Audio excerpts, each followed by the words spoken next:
Hey guys, it's Amber from the Wild Creative team, and I am back with another masculine card where color is the key. You can add Zentangle, you can add some florals as long as you have more of a masculine color palette. And that's what this card's all about today.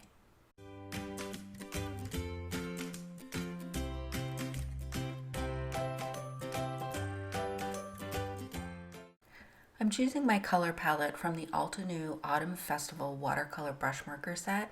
There are 3 new colors in this set: Tree Bark, Winter Fog, and Sea Forest, which are perfect for masculine cards. I'm going to be using Winter Fog and Yellow Ochre today. I'm just putting some Winter Fog down on my glass mat. And I'm going to spray that with some iridescent ink spray from Altenew. I wanted a touch of shimmer, but I didn't want to overdo it. So to continue to add moisture to this puddle of ink, I'm going to spray on some water with the Distress Sprayer.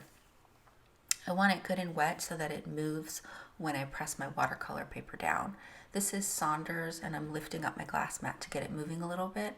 This is a piece of Saunders Waterford high white hot press watercolor paper. I didn't want too much texture on the paper as I was entangling. So here you can see I've smushed that onto the paper. I'll go ahead and clean my surface, and then I'm gonna also ink smush on some yellow ochre. Before I do that, I just want to dry my paper a little bit. I'm holding the dual speed wow heat tool about 6 inches from the surface of the paper, and that's going to help prevent warping. I also have it on the lowest setting, so there's a little less heat, a little less power with the airflow. Once I have that dry, I've picked out the yellow ochre and mango smoothie. These are also from the autumn harvest set. I'm just going to spray that with water. I'm not going to use the iridescent ink spray or add additional of that to the project. And this is the yellow ochre. So I'm going to spray that with water, get it moving by tilting my mat, and then I'll go ahead and smush this down. And I wanted the colors to overlap, but I dried them in between so they wouldn't mix on the paper. I wanted the colors to continue to stay separate, but since they're transparent, you'll see the winter fog underneath the yellow ochre. So if there's too much of one color, I'll go ahead and blot it up with either a paper towel or a baby wipe. I'll kind of tilt the paper so that the colors move. And I'll just keep ink smushing until I get the right amount of color. Then I'll go ahead and dry this so that it's ready to Zentangle. These are the 2 main colors that I used, yellow ochre and winter fog. So I have a Micron Sakura 01 pen here, so it's a fine tip black pen. It does have archival ink in it, it's pigment ink. And that first little open space there looked like a leaf to me. So I'm starting with a pattern called Fleavy. I'll have the names of the Zentangle patterns listed down below, as well as a link to additional information on them on how to draw them. So with this pattern, I started with 2 leaves, and then I started with 1 line, and then I did what you call aura it, which is to outline that line just a few millimeters away. I'm going to go ahead and add another layer of leaves here, 2 layers, and then I'll create another line. So basically what this ends up doing is weaving these leaves into these vertical lines that I'm creating. So it's kind of like a vine texture. And these are cool because you can weave them in and out of your ink smushing. So you can see anytime I come up against some inked area or the ink smushed area, I stop the pattern that I'm drawing and pick it up on the other end of that ink smushing. That's going to create the effect that this pattern that I'm drawing is behind the ink smushing. At the end, I'm going to add some shading so that ink smushing pops up and the drawing recesses into the background.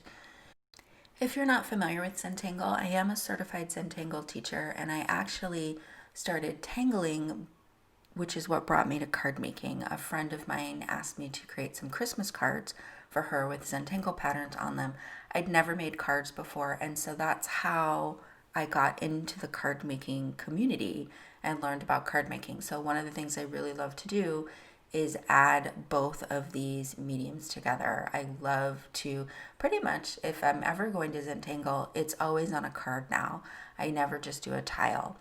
I will have a link to zentangle.com down below if you're interested in more information.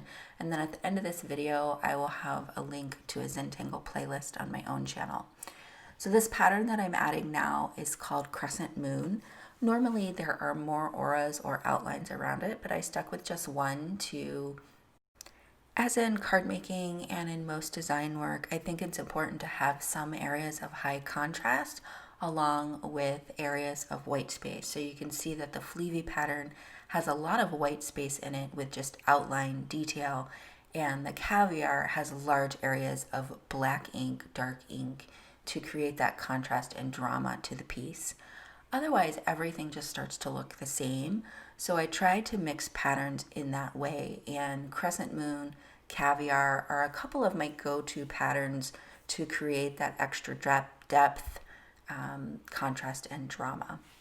So I'm just adding in some of these, and again, drawing behind, kind of stopping when I get to the ink, and then also drawing some of them behind the other pattern.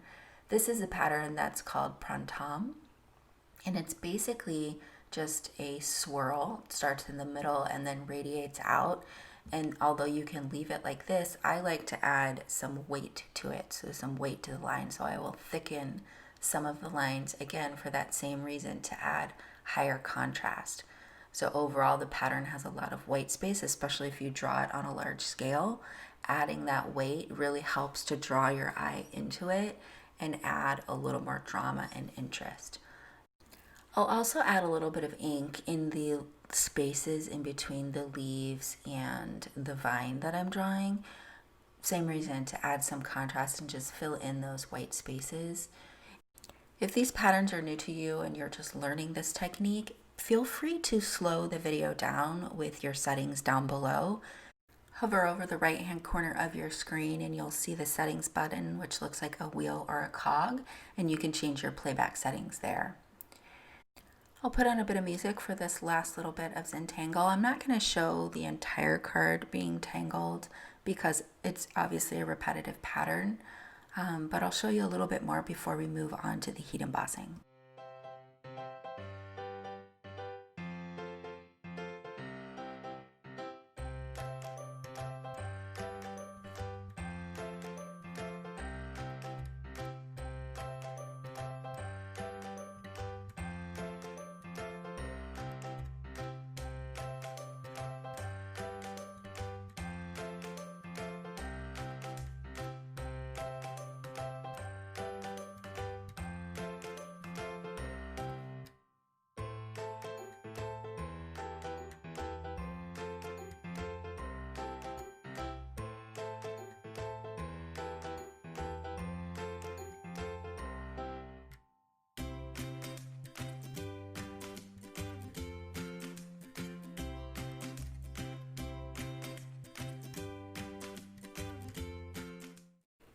Okay, so I'll add a little sprig up here, but I'm not going to show the whole thing. And don't be afraid to leave some white space on your card. And then we'll move on to the sentiment. So I'm going to put the sentiment on the inked area here because I have a nice big open space using the Wow Ultra Slow Drying Clear Embossing Pad. I'll go ahead and ink that up. Now I do ink this up more than once, which is why I have it in my MISTI. Because the watercolor paper is textured, even though it's a hot press, it does have a little bit of texture to it. So I'll go ahead and ink it up twice. And then I'll heat emboss this with the Primary Ebony Super Fine Embossing Powder. This powder is great for sentiments, and it heat embosses really quickly. And I actually overheated mine just a touch, so it started to get less smooth, I guess is the best way I can describe it. So you don't want to overheat your embossing powder, so I ended up embossing it twice. Fortunately, I still had my stamp in my mini MISTI.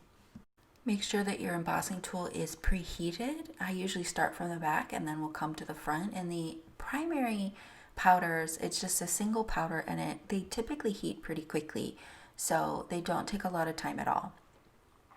Now I have the Wow Embossing Pen, and I thought it would be fun to add another layer of that yellow ochre in here. So I'm using the Wow Embossing Pen and filling in the center stripe in the vine here, in the Fleavy vine. And I'll emboss this with Earthtone Honey. This is an opaque powder, so when you heat emboss an opaque powder, The color of the powder, like straight out of the bottle, is exactly what you're going to see when you heat emboss it. This isn't one that changes colors because it's not transparent. It's not going to take on a little bit of the color of the cardstock that's underneath it. So when you're heat embossing it, because it's not a super glossy powder, it can be a little bit more challenging to tell if it's melted. So you need to turn your cardstock in the light a little bit just to be able to tell. And once it doesn't have that grainy appearance, like you can see it's a little grainier, and you'll know once it goes from grainy to smooth that it's melted.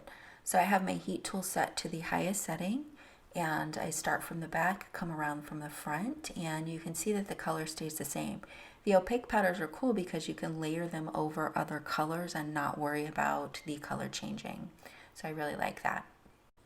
I wanted to add some embellishments, and I thought it would be fun to do that with the embossing pen and some embossing powder.